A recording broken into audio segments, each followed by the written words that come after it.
2025 के लिए क्या तैयारियां होनी चाहिए। हमने कुछ एक रिसर्च रिपोर्ट भी देखी है कि 2025 से क्या उम्मीदें हैं। तो मैं कुछ एक रिसर्च रिपोर्ट्स के डेटा लेता हुआ चलता हूं। जेफरीज का कहना है कि निफ्टी 10% बढ़कर 26,600 तक जाने की उम्मीद है 2025 में। उनका कहना है कि जो कंपनियों की ईपीएस है उसमें 13% की ग्रोथ देखने के लिए मिलेगी। और यहाँ पर जो उनकी टॉप पिक्स हैं उसमें उन्होंने कुछ एक बैंक्स को इंक्लूड किया है। ऐसे bank, Axis bank, SBI, JSW energy, इन सभी में निवेश की राय है।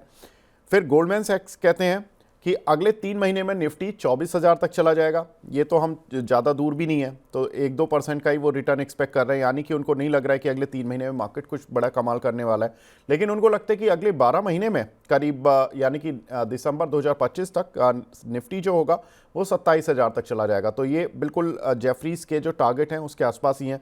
जेफरीज 26,600 कह रहे हैं, ये 27,000 कह रहे हैं। मॉर्गन स्टैनले कहते हैं कि भारत में तो बुल रन जारी ही रहेगा। दूसरा बड़ा बुल रन भारत में जो आया था वो 2003 से 2008 में आया था, और ये बुल रन अभी तक का सबसे बड़ा बुल रन है। कोविड से निफ्टी करीब 245%, मिड कैप इंडेक्स करीब 430% और स्मॉल कैप इंडेक्स 540% चला है। तो ज़बरदस्त मार्केट में रिटर्न मिले हैं लोगों को, और दुनिया के अन्य बाज़ारों के मुकाबले भारतीय बाज़ार काफ़ी अच्छा रहने वाला है। मिराय एसेट थोड़ा सा डिफरेंट बोलते हैं। वो बोलते हैं कि मार्केट में कंसोलिडेशन रहेगा और कुछ बड़ी इंटरमीडिएट करेक्शंस भी आ सकती हैं। तो करेक्शंस बड़ी आ सकती हैं 2025 में, उनका कहना है। उनका ये भी कहना है कि ट्रंप के राष्ट्रपति बनने पर दुनिया भर की करेंसियों में गिरावट देखने के लिए मिलेगी। आरबीआई ब्याज दर घटाएगा तो रियल इस्टेट कंपनीज को फ़ायदा भी होगा। निफ्टी कंपनियों में ईपीएस वो भी एक्सपेक्ट कर रही कि 13% की देखने के लिए मिलेगी, और उनको लगता है कि स्मॉल कैप शेयरों से दूर ही रहें तो ठीक है, क्योंकि यहाँ पर थोड़ी गिरावट तेज़ देखने के लिए मिल सकती है। वहीं मोतीलाल ओसवाल की रिपोर्ट कहती है कि जून तक मार्केट रेंज में रहेगा, यानी कि फर्स्ट हाफ जो रहेगा 2025 का वो बहुत ज़्यादा बेहतर नहीं देखने के लिए मिलेगा। लेकिन उनका मानना है कि जुलाई से मार्केट में तेज अच्छी रिकवरी देखने के लिए मिलेगी, और फरवरी में भारत में ब्याज दर की कटौती की भी उम्मीद लगाई जा सकती है। सनी सर, आप इतने आर्ग्यूमेंट्स हमने बताए डिफरेंट ब्रोकिंग हाउस के, आपकी कंपनी के क्या आर्ग्यूमेंट्स हैं 2025 को लेकर, और आप क्या सोचते हैं, किस पर्टिकुलर थीम को लेकर सोच रहे हैं कि आप ऑन द पॉजिटिव साइड हैं? यस, मुझे जिस तरह से हमने डिस्कस किया कि मुझे लगता है कि थोड़ा जो आने वाला कुछ समय रहेगा, 2 से 3 महीने में भी काफी वोलेटिलिटी देखने मिलेगी। और उसका एक मुख्य कारण यही है कि जब large economy like US, eight the same time अगर आप मार्केट कैप की भी बात करें तो $62 ट्रिलियन का जो मार्केट कैप है यूएस का, as compare to $5 trillion for an economy like India. तो जब वहां कहीं ना कहीं एक बहुत डिस्ट्रप्टिव मूव लिए जाते हैं, whether it is on trade front, various policy front, तो ऑब्वियसली एक रीसेट हम देखेंगे across the board, whether it is on trade side, whether it is on supply side, और एट द सेम टाइम उसका impact हम equity market में भी आते देखेंगे। तो मुझे लगता है कि आने वाला जो समय है, मे बी अगले 3 महीने काफी वोलेटाइल हो सकते हैं। एंड और जब अचानक से रीसेट होता है तो ऑब्वियसली कहीं ना कहीं अनसर्टेनिटी बढ़ेगी, और मार्केट को अनसर्टेनिटी पसंद नहीं है। So it can be very volatile phase, but having said that, जो आने वाला जो 3 महीने का जो वोलाटाइल फेज है उसमें क्वालिटी पोर्टफोलियो बनाने का एक समय है। Rather than going for any Tom Dick and Harry जिसने बोल दिया ये ले लो, आई वुड सजेस्ट कि अगले 12 महीने के लिए क्वालिटी स्टॉक में बने रहें। क्योंकि जो क्वालिटी स्टॉक से अगर foreign institutional investor post all this volatility अगर वो फिर से लौट कर इंडिया में आते हैं, तो जो बड़ी कंपनीज है, क्वालिटी मिड कैप या लार्ज कैप कंपनीज है, वहां हम सबसे पहले फर्स्ट राउंड ऑफ बाइंग होते हुए देखेंगे, और वहां रिटर्न बनने की उम्मीद बेहतर रहेगी। Eight the same time market मुझे लगता है कि नैरो होते चला जाएगा। ऐसा नहीं है कि एक ही सेक्टर के सभी स्टॉक चलेंगे। I think ultimately value and quality will win over the period of next 3 to 12 month.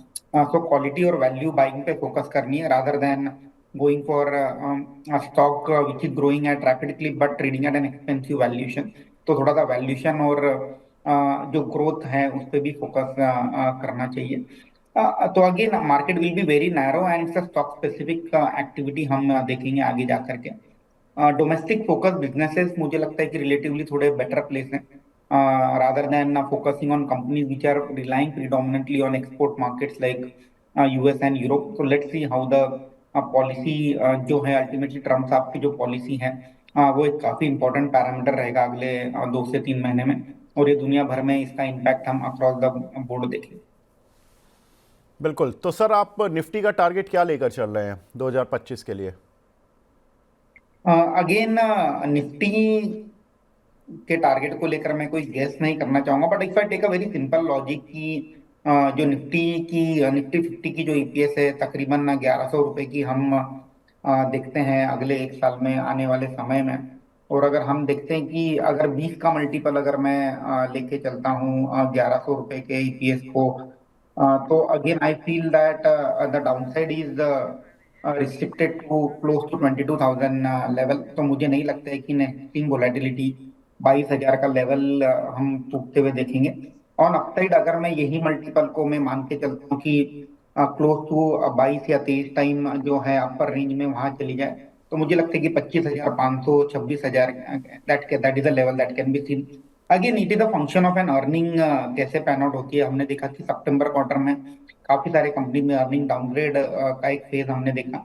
May be one more round of earning downgrade में be seen post December quarter, और उसके बाद एक या दो क्वार्टर के बाद अर्निंग में अगर अपग्रेड आता है, स्पेशली अगर आरबीआई की ओर से जब रेट कट आएगा, तो कुछ सेक्टर्स में हम अर्निंग अपग्रेड भी होते देखेंगे। तो I think ultimately everything is a function of earning growth, और जहां भी अर्निंग अपग्रेड की साइकिल स्टार्ट होगी वहां मुझे लगता है कि ऑटोमेटिकली सभी एनालिस्ट के और ब्रोकिंग हाउस के टारगेट भी बढ़ना स्टार्ट होंगे।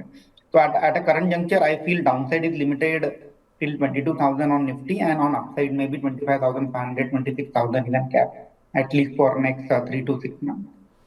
बिल्कुल। तो 22,000 से लेकर 25,500 26,000 तक की रेंज सनी सर भी मानते हैं, डिपेंडिंग ऑन द अर्निंग जो भी कंपनीज की आएंगी। क्वार्टरली रिजल्ट्स इसीलिए इंपॉर्टेंट होते हैं कि उसके आधार पर तय होता है कि सेंसेक्स या निफ्टी की जो कंपनियां हैं उनकी ईपीएस कितनी रहेगी, और उस ईपीएस के आधार पर इंडेक्स की वैल्यूएशन निकलती है कि कितना मार्केट जाने वाला है। लेकिन सनी सर ऐसे नहीं जाने देंगे, कुछ कॉल्स तो बताकर जानी होंगी। सर बताएं कुछ ऐसी रडार पर आपके जो कि कॉल हो। हाँ, जिस तरह से हम विवेक जी डिस्कस भी कर रहे थे कि construction equipment companies like action construction equipment इस ये मेरी पहली पसंद रहेगी, और इसको इसे चूज करने के पीछे मैं एक दो तीन कारण बताऊंगा। One of the largest company है in India on construction equipment side. Tower crane में तकरीबन 63% का मार्केट शेयर है, पिक एंड कैरी क्रेन में भी 63% का मार्केट शेयर है। At the same time TREM 5 का जो रेगुलेशन है 1 जनवरी 2025 से इम्प्लीमेंट होगा। तो जितनी भी ट्रेम 3 और 4 रेगुलेशन पर जो चलने वाली कंस्ट्रक्शन इक्विपमेंट की जो व्हीकल्स हैं उन्हें माइग्रेट होना होगा ट्रेम 5 पे। तो एक प्री बाइंग हम एक्सपेक्ट कर रहे हैं कि दिसंबर क्वार्टर में होगी, क्योंकि यूजुअली जब नया रेगुलेशन इंप्लीमेंट होता है तो 10 से 12% की हम प्राइस हाइक भी एक आ सकती है ओवरऑल सभी बुके में। तो उसके चलते मुझे लगता है कि प्री बाइंग देखेंगे तो दिसंबर क्वार्टर के नतीजे में एक्सपेक्ट कर रहा हूँ कि एक्शन कंस्ट्रक्शन इक्विपमेंट के काफी अच्छे रहेंगे, और इसी के चलते 1800 के प्राइस टारगेट से 6 से 12 महीने की इन्वेस्टमेंट हॉराइजन के लिए रिकमेंड कर रहे हैं। और एक दूसरी कंपनी है eMudhra, which is again a play on digitisation. तो अगर हम देख रहे हैं कि जितने भी बिजनेसेस हैं across the board, they are going paperless, जो जितने सिग्नेचर हैं अब वो डिजिटल फॉर्म में होने लगे हैं। और एट द सेम टाइम ई मुद्रा ने डोमेस्टिक मार्केट में तो काफी अच्छे से अपना बिजनेस डेमोन्स्ट्रेट किया है। Now they are taking this business to international territory. तो इसी के चलते ई मुद्रा को भी हमने चूज किया है with a price target of 1200। बिल्कुल। तो सनी सर के हिसाब से दो काउंटर ई मुद्रा यहाँ पर 909 का लेवल चल रहा है, 1,200 रुपये के टारगेट, तो ऑलमोस्ट 33% का जंप इस काउंटर पर देखने के लिए मिल सकता है। और दूसरा काउंटर है एक्शन कंस्ट्रक्शन, जहाँ पर कि 1,442 रुपये चल रहे हैं और 1,800 रुपये का टारगेट सर लेकर चल रहे हैं। तो यहाँ भी एक डिसेंट अपसाइड इस काउंटर पर देखने के लिए मिलेगा। सनी सर आप हमारे साथ जुड़े, सर बहुत बहुत शुक्रिया हमसे जुड़ने के लिए और अपना कीमती समय देने के लिए। और sir wish you very happy new year in advance. I believe कि अब हमारी मुलाकात नेक्स्ट ईयर होगी, तो आप अपने जो इस साल के अंत है उसको अच्छे से एंजॉय करें फैमिली के साथ, and wish you all the best sir. Yeah, thank you, and wish you and your entire team at Money9 and happy and prosperous new year. Thank you sir, thank you very much.